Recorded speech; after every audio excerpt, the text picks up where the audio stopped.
Everyone, কেমন আছো সবাই? আশা করি সবাই খুব ভালো আছো। আমিও খুব ভালো আছি। আর কেন ভালো আছি সেটা তো থাম্বনেল দেখে তোমরা বুঝতেই পারছো। ট্রিপে যাচ্ছি, আর এই ট্রিপের ব্যাপারে তোমাদেরকে অলরেডি আমি একটা শর্টসে বলেছি, বাট কোথায় যাচ্ছি সেটা এখনো বললিনি, তো এইবার ওটা রিভিল করছি। আমরা যাচ্ছি মেঘালয়া। তো অনেক দিন ধরে অনেক প্ল্যানিং করার পর কিন্তু আমরা এই জায়গাটাতে যাওয়া ফাইনালি আমাদের কপালে জুটেছে আর কি। তো আমরা যাচ্ছি, কিভাবে যাচ্ছি, কিসে টিকিট কেটেছি, সমস্ত কিছু ডিটেলস সব কিছু শেয়ার করব। আর প্রত্যেকটা জায়গার আলাদা আলাদা করে ব্লগ আসবে। তো কোথায় কিভাবে ঘুরবে, পুরো ট্রিপের যে প্ল্যানিংটা সেটা আমি তোমাদের ভালো করে ডেসক্রিপশন দিয়ে দেবো। তো সঙ্গে থেকো, ব্লগের সাথে থেকো, দেখা হচ্ছে। বাড়ি থেকে কোথাও বেরোনোর সময় চক্কর আর জিমির মুখগুলো কিন্তু দেখার মতন হয়, কেমন ভাবে তাকিয়ে আছে দেখুন। তো যাই হোক, বাড়ি থেকে বেরোচ্ছি, আর এই যে চলে এসেছে আমার দিদি, ছানু আর আমার জামাইবাবু।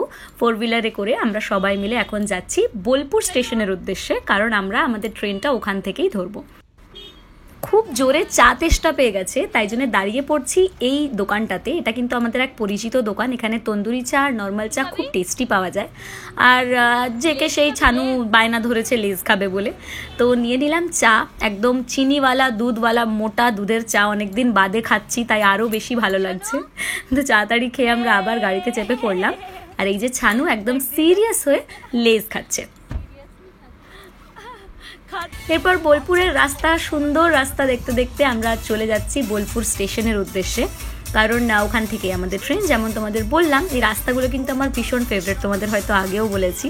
তো স্টেশন পৌঁছে যেটা প্রথম আমার এখন মনে হচ্ছে, স্টেশনটা কিন্তু ভীষণ সুন্দর। আমি এর আগে কখনো বোলপুর স্টেশনে আসিনি, এই ফার্স্ট। আর আমার ভীষণ মিষ্টি লেগেছে স্টেশনটা, মানে অনেকক্ষণ ধরে আমি তাকিয়ে চারদিকটা দেখলাম, ডেকোরেশন কিন্তু খুবই সুন্দর। আর এই যে এখানে এরা মা মেয়ে ট্রলি নিয়ে আসছে, আর আমরা এখানে সবাই মিলে একসাথে ব্যাগগুলোকে জড়ো করেছি এক জায়গায়। তো আমরা সবাই মিলে যারা যারা যাচ্ছি তাদের নাম বলি। আমি, আমার বর, আমার দিদি, আমার জামাইবাবু, আমার এক দাদা আর বৌদি, আর তার বাচ্চা, মানে আমাদের আদি আর ছানু। ওই যে আসছে আমাদের ট্রেন, তো যে এক্সাইটমেন্টটা ফিল করছি না মনে, আমি জানি না সেটা তোমাদের বোঝাতে পারবো কি না। অনেক দিন বাদে একটা ট্রিপে যাচ্ছি, আর দ্যাট টু এরকম সবাই মিলে ট্রেনে করে। আমার কিন্তু ট্রেনের জার্নি ভীষণ পছন্দ, মানে কোথাও যাওয়ার সময় যদি জার্নি ট্রেনে করে কোথাও যাচ্ছি, মানে রাত্রে থাকবো ট্রেনের মধ্যে, সেই জিনিসটা কিন্তু আমার ভীষণ ভালো লাগে। তার মধ্যে আমাদের কোচটা হয়তো সুন্দর দেখতে ছিল যে দেখেই একদম মনটা ভালো হয়ে গেল। তো ট্রেনে উঠেই আমরা ফার্স্টে তো আমাদের সিটগুলো খুঁজে নিই, চলো। আর এই যে পেয়ে গেছি আমাদের সিটগুলো, আমরা একদম সুন্দর করে ব্যাগগুলো গুছিয়ে রেখে বসে পড়েছি আমাদের সিটে। তো ট্রেনে বসতেই, ট্রেন যেই ছাড়লো অমনি কিনা একটা ঝালমুড়িওয়ালা কাকু চলে এলো। আর আমাদের স্বভাব হচ্ছে আমরা ট্রেনে চাপলেই আগে খুঁজতে থাকি যে খাবার জিনিস কী চেপেছে। তো ডায়েট ওয়ায়েট সব ভুলে, জিমের কথা ভুলে গিয়ে নিয়ে নিলাম ঝালমুড়ি। আবার ঝালমুড়ি খেতে না খেতেই পিছন এসে হাজির হলো সিঙ্গাড়া, তো ওটাও নিয়ে নিলাম, ওকেই বা বাদ দিই কেন বলো। তো ঝালমুড়ি সিঙ্গাড়া খেয়ে বসে কিছুক্ষণ আড্ডা মারলাম। আর ওই আর কি, ট্রেনে উঠলে যেটা হয়, গল্প করা ছাড়া তো আর কোনো কাজ থাকে না, তাই জন্য মনটা বেশি করে খাই করে। তো যেই এই ডিম সেদ্ধওয়ালা কাকু উঠলো, প্রথমেই আমরা ওর ওপরেও হামলা করে দিলাম। তো অনেকজন ছিলাম, তাই এতগুলো ডিমও ছড়াতে পারছিল না বলে আমার বড়ও কিন্তু হেল্প করছিল কাকুকে যথারীতি। তো বাস, সবাই এক একটা গোটা ডিম সেদ্ধ খাওয়া কমপ্লিট। চিনটা পাক ডম করে দাও, চিনটা পাক ডম। ট্রেনের জার্নিগুলো কিন্তু এই জন্য ভীষণ ভালো লাগে, মানে অর্ধেকের বেশি টাইম তো খেতে খেতেই পেরিয়ে যায়, আর বাকি অর্ধেক টাইমটা কিন্তু জানলা দিয়ে দৃশ্য দেখতে দেখতে পেরিয়ে যায়। তো তারপর আমরা পেয়ে গেলাম এনাকে, তো গান শুনে নিলাম কিছুক্ষণ।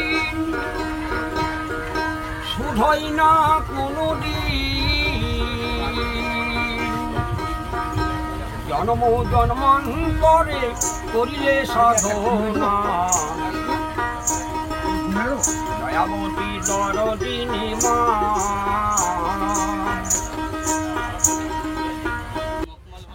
আজ সকালের চাটা না বড্ড তাড়াহুড়োতে খেতে হয়েছে, সেই কারণে পাশ দিয়ে যখন কফি বেরোচ্ছিল, তো কফি তো আমাকে নিতেই হলো। আমি আর আমার দিদি কফি নিলাম, আর শান্তিতে গল্প করতে করতে কফি খেলাম। আর ঠিক তারপরেই উঠলো কিনা পেয়ারা মাখা।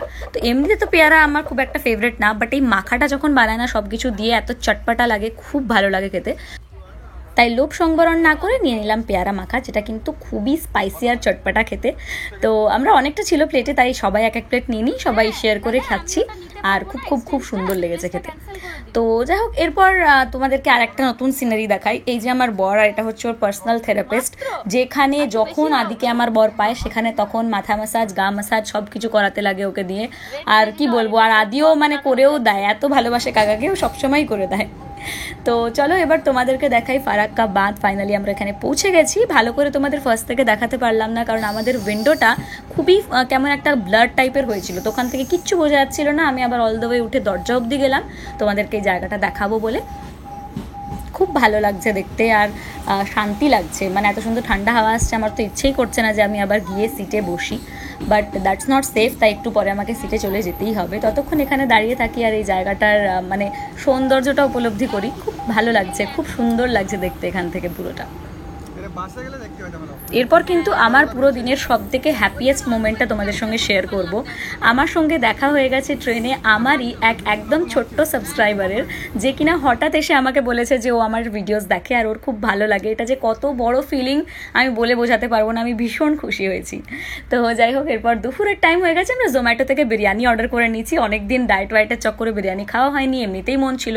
আর উল্টে দাদা বললো জোম্যাটো থেকে অর্ডার করছি যখন, তো বিরিয়ানি খাবে কিনা, তো সবাই তো হ্যাঁতে হ্যাঁ মিলিয়ে দিলাম আর বিরিয়ানি অর্ডার করে নিয়েছি। তবে সত্যি টেস্ট খুব সুন্দর ছিল। জেনারেলি ট্রেনে কিছু খাবার দাবার খাওয়া মানে টেস্ট ভালো হয় না, এইসব নিয়ে প্রচুর প্রবলেম থাকে, বাট জোম্যাটো সুইগি হওয়ার দৌলতে একটা ভালো হয়েছে, ওরা কিন্তু স্টেশনে এসে ডেলিভার করে দিয়ে যায়।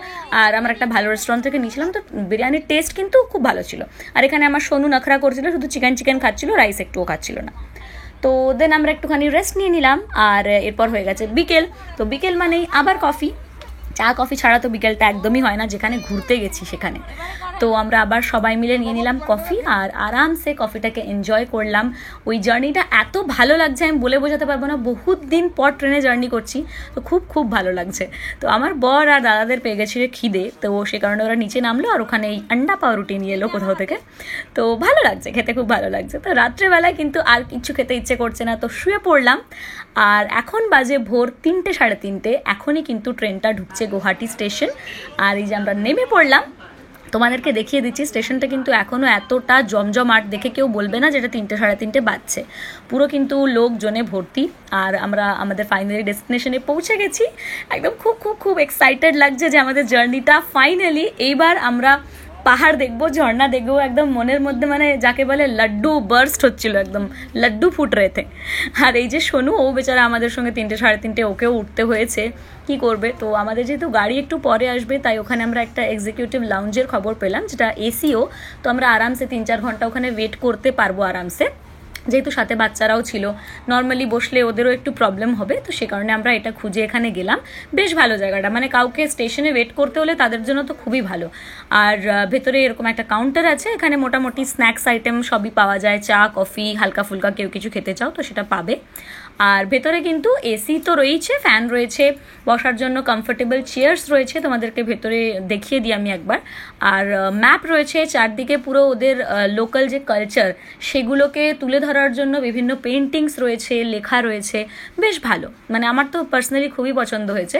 আর এমন কিছু এক্সপেন্সিভ না, পার আওয়ার 30 রুপিস, আর তারপর এক্সটেন্ড করলে প্রতি আওয়ারের জন্য 20 রুপিস লাগবে।